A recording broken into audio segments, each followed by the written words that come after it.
Simu Liu and Brad Pitt attended the Los Angeles premiere of Bullet Train at the Regency Village Theatre on August 1, and apparently, there's a comical reason as to why they were photographed standing so close together on the carpet.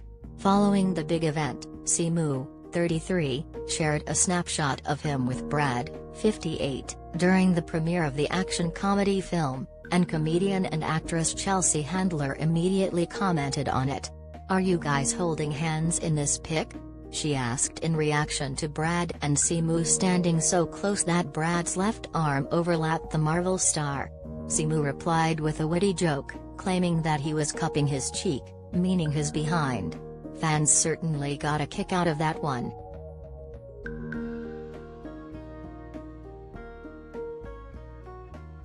In the caption of the photo, Simu marveled over the fact that he got to meet the Oscar-winning actor. "There is life before meeting Brad Pitt and then life after.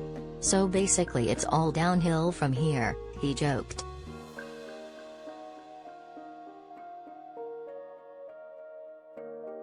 Brad donned a casual V-neck long-sleeve shirt in the snapshot, which he wore under a bright green sweatsuit with yellow stitching he ditched after the carpet. He completed his colorful ensemble with a pair of yellow Adidas that featured the brand's signature stripes in dark red. Simu, for his part, looked dapper in a beige double-breasted suit.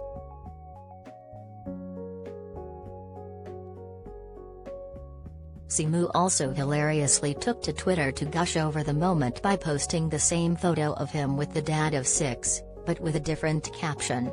"I think that maybe this was the greatest moment of my life. Yes, definitely, that's it right there. Sorry mom," he wrote.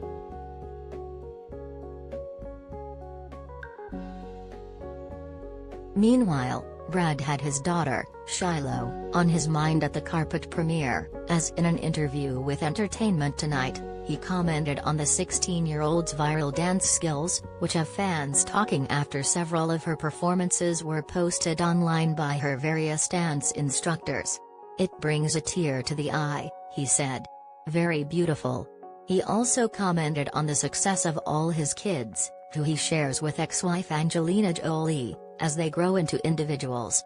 "I love them to find their own way, find things they're interested in, find their own voice, and flourish," he sweetly said.